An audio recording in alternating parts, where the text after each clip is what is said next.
ความคิดเป็นตัวกำหนดชีวิตของทุกๆคนที่บรรลุความจริงคือธรรมและหลายๆคนปล่อยความคิดเป็นตัวกำหนดชีวิตของเจ้าของเองความคิดนี่เกิดมาจากเกิดมาจากสัญญาอารมณ์ความรู้สึกในความยินดีพอใจอันมีมานานมีมาตั้งในอดีตชาติจนถึงปัจจุบันชาตินี้มาละในความคิดนี่ย่อมฝังอาสวะคืออารมณ์ความรู้สึกพอใจตัวเดียวความรู้สึกพอใจในความสุขปรารถนาความสุขปรารถนาความมีและความเป็นมีอย่างเป็นอย่างความพอใจในรูปลักษณะท่าทางของบุคคลสัตว์สิ่งของความพอใจในรสชาติ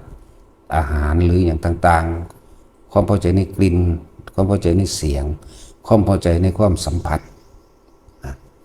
นี่แหละจึงบอกว่าคนที่บ่เข้าใจธรรมะบ่เข้าใจความจริงของชีวิตบ่เข้าใจอนิจจังทุกขังอนัตตาบ่เข้าใจความเป็นธรรมดาสิ่งใดสิ่งหนึ่งเกิดธรรมดาสิ่งนั้นดับเป็นธรรมดาคนทั้งหลายเหล่านี้จึงตกอยู่ใต้อำนาจของความคิดจึงเป็นตัวกำหนดชีวิตของเขาด้วยการกระทำให้เป็นเกิดเป็นรูปธรรมมั่งด้วยคำพูดมั่งนี่แหละจึงบอกว่าคนเฮามันตกอยู่ใต้อำนาจของความคิดส่วนผู้ศึกษาธรรมแล้วเขาสิพยายามที่จะกำหนดความคิดนั่นแหละบ่ตกอยู่ใต้อำนาจของความคิดนั้นจึงถูกกำหนดให้รู้ด้วยสติถ้ารู้เท่าทันความคิดแต่ความคิดก็บ่อาจสามารถที่จะเป็นกำหนดชะตาชีวิตของเขาได้เลยเราต่างหากเป็นผู้กำหนดความคิดรู้ความคิดของเจ้าของเองแล้วก็บ่ปล่อยให้ความคิดนั้นเกิดคิดนึกปรุงแต่งมโนภาพจินตนาการต่างๆเนี่ยเพราะมันรู้เพราะสติเพราะอำนาจสมาธิเรียกว่าจิตตั้งมั่นเมื่อจิตตั้งมั่นเกิดมีสมาธิแล้วมันก็มีกำลังมันก็บ่ปล่อยให้จิตคิดวิธีของพวกเขาจึงมีว่าเขาจะต้องเป็นผู้ควบคุมความคิดบ่ให้ความคิดควบคุมเขาคำว่าการควบคุมความคิดเนี่ยมันก็มีวิธีของมันอยู่แล้วเขาอาศัยความแยบคายเขาอาศัยปัญญาของพระพุทธเจ้าที่มาสั่งสอนพวกเขาก็คืออาศัยอานาปานสติลมหายใจเข้าออกเป็นวิธีการหลอกความคิดเป็นการข่าความคิดหรือข่ากิเลสแบบนิ่มๆเป็นที่ที่ทรมานเป็นวิธีที่ฝึกได้ง่ายพร้อมจึงว่าเอาสติมากำกับความคิดเพื่อให้ความคิดนี่อยู่กับลมหายใจเข้าออกมันบ่มีโอกาสได้คิดปรุงแต่งไปตามรูปรสกลิ่นเสียงสัมผัสกระทบรู้สึกโดยสัญญาเก่าๆอารมณ์ความรู้สึกเก่าๆเรื่องเก่าๆมันบ่มีโอกาสได้คิดไปเพราะว่ามันถูกควบคุมไว้โดยลมหายใจมาถูกควบคุมไว้โดยลมหายใจแล้วอาการที่จิตมันสงบมันปัสสัทธิมันปีติมันปลื้มมันได้พักผ่อนมันคลายความกังวลใดๆทั้งสิ้นที่เอาบ่ปล่อยให้มันคิดไปในรูปรสกลิ่นเสียงถึงบุคคลสัตว์สิ่งของหรือเรื่องราวเก่าๆโอกาสที่จะเกิดอารมณ์ความรู้สึกในความพอใจและบ่พอใจก็ถูกระงับลงในขณะนั้นพบก็ดับไปชั่วขณะในการฝึกไปเรื่อยก็เกิดเป็นสติวินัยโยไปเลยดับบัดนั่นแหละเกิดเป็นความตั้งมั่นเกิดเป็นความคล่องเกิดเป็นสติอัตโนมัติไปเองหรอกนั่นแหละจังบอกว่าคนเฮาเนี่ยสิเป็นไปตามความคิดให้ความคิดเป็นผู้กำหนดชีวิตของตนแต่ถ้าบุคคลผู้ประพฤติธรรมแล้วเขาถึงความประเสริฐแล้วรู้แล้วความคิดนั้นเราเป็นผู้กำหนดมันเองไม่ใช่ให้มันปล่อยความคิดกำหนดเฮา เราต้องเป็นผู้กำหนดความคิดด้วยสติเนี่ยสติปัฏฐานสี่จึงเป็นหนทางอันเอกเอสามะโควิสุทธิยาหนทางเอกหนทางแห่งความบริสุทธิ์หนทางมันเป็นหนึ่งเนี่ย พวกเขาจึงพึ่งพยายามปฏิบัติตามเพิ่นเถอะสติแปลว่านึกแปลว่าคิดแปลว่าคิดถึงลมหายใจเข้าออกเพื่อสิหลอกเพื่อสิล่วงเพื่อสิเป็นกุศโลบายในการไม่ปล่อยให้จิตคิดไปในเรื่องต่างๆไปถึงสิ่งต่างๆเมื่อรู้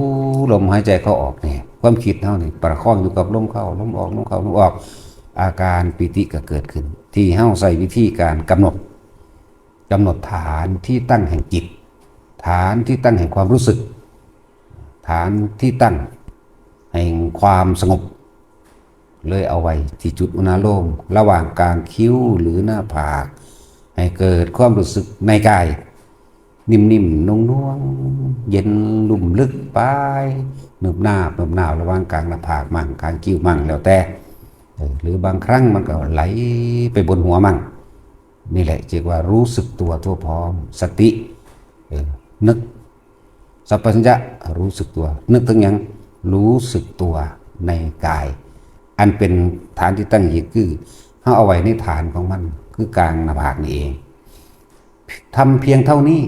เขาสิสามารถที่จะกำหนดความคิดเท่าใดเลยเห็นความคิดรู้ความคิดไม่ไหลไปตามความคิด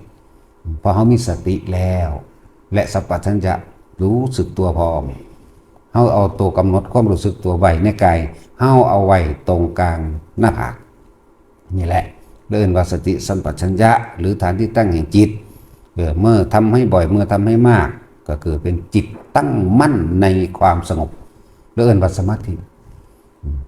ถึงแม้จะเป็นชั่วขณะหรือขณะที่หรือขณะที่สงบก็ช่างในขณะนั้นมั่งแม้จะมีสิ่งที่มากกระทบกับทางภพพานบุคคลสัตว์สิ่งของและเรื่องราวต่างๆมากระทบเขากับว่านั่งกับมาคิดมันก็เกิดเป็นสมาธิเต็มภูมิหรืออัปปนาสมาธิเองสมาธิเต็มภูมิแล้วสบายมันตาจะเห็นยังกระชังก็เลี้ยวไปเบิ่งคนผู้นั้นผู้นี้เขาเลี้ยวเบิ่งบ่ได้คิดได้นั่นเบิ่งไปซื่อๆพวกนั้นเลี้ยวไปบ่คิดยังเด่นบ่ได้คิดยังจนก็ว่าอันนี้ควรหรือไม่ควรซื่อๆได้จังบอกจริงที่ตากวาดสายตาไปเสียงที่เฮาได้ยินไปอันใดมันเป็นประโยชน์ก็บ่เป็นประโยชน์ควรหรือไม่ควรต่างหากได้เฮาจังเว้าเว้านี่เว้าโดยธรรมเว้าบ่มีเจตนาในเอาความแพ้หรือชนะบ่มีเจตนาในว่าผิดหรือถูกแต่ว่าควรหรือไม่ควรมีต่างหากเป็นประโยชน์หรือไม่เป็นประโยชน์นี่ต่างหากที่ตาเบิ่งไปหูฟังไปอันนั้นอันนี้นั่นแหละเรียกว่าสมาธิเต็มภูมิแล้วจิตมันตั้งมั่นนี่แล้วมันก็วันไหวมันบ่วันไหวมันจะไม่หวั่นไหวอารมณ์เกิดบ่ได้เจตนาก็บ่มีนั่นแหละให้ทุกคนฝึกอย่าหนีออกจากฐานที่ตั้งแห่งจิตนั่นแหละอย่าให้ความคิดมาเป็นผู้กำหนดชะตาชีวิตของเราเฮาต้องกำหนดตัวเฮาเองเฮาต้องมีสติคนเฮาสิเป็นไปตามความคิดเห็นบ่เอาความคิดนะมาเป็นเทืองกำหนดชะตาชีวิตของเจ้าของเองเกิดจากหยังสัญญาที่บอกว่าความยึดมั่นถือมั่นอุปทานสี่ทิฏฐุปาทานเอาความเห็นของตนเองเป็นใหญ่มีเป็นไงแสดงออกมาโดยทั้งกายและวาจาแล้วก็เกิดเป็นรูปธรรมใดโดยกายและวาจาจากอย่างสัญญาได้บ้างนี่เพราะมีสัญญาจึงมีความคิดเห็นของตัวเองเป็นใหญ่เพราะมีสัญญาจึงมีอย่างศีลพุทโธปาทานสัญญาตัวนี้มาจากไส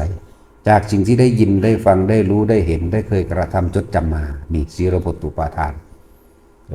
กามปาทานความพอใจในรูปในรสในกลิ่นในเสียงของตนทิฏฐุปาทานความเห็นเนี่ยเกิดกลายเป็นอัตตาเกิดกลายเป็นตัวตนเกิดกลายเป็นความรู้สึกที่พอใจมั่งไม่พอใจมั่งนี่เรียกว่าอัตตะคือตัวตนแท้ๆคือความรู้สึกคือตัวใจเลยกันว่าวาทุปาทานเนี่ยแสดงความเป็นตัวตนออกมาด้วยการกระทำและคำพูดจึงเรียกว่าอัตตวาทุปาทานอุปทานทั้งสี่ตัวเดียวกันคือความรู้สึกเดียวกันนั่นแหละถ้าเฮาระงับดับความคิดได้หยุดความคิดได้ กำหนดความคิดได้แล้วความคิดนั้นไม่อาจสามารถทำลายเราได้บ่ทำลายเราได้อีกเลยจึงบอกให้ทุกคนนั่นนะให้เป็นผู้มีสติและสัพพัญญะบางคนที่ฝึกไม่อยู่แล้วลมหายใจกับจุดอุณาโลมนิ่มๆนวลๆอยู่ระหว่างกลางคิ้วอย่าหนีจากนี้คนที่ค่อยๆชินไปเรื่อยชำนาญไปเรื่อยบ่มีลมหายใจหมายถึงว่าบ่ต้องนึกถึงลมหายใจก็ได้แต่ว่าไม่นึกถึงสิ่งใดเลยอุณาโลมก็เกิดเองปิติก็เกิดเองเพราะมันระงับดับความคิดนั้นว่าอาจสามารถทำงานได้เพราะการฝึกเฮาขอให้ทุกคนชำนาญในเบื้องต้นยืนเดินนอนนั่งยืนก็รู้ลมกับอุณาโลมได้เดินก็ได้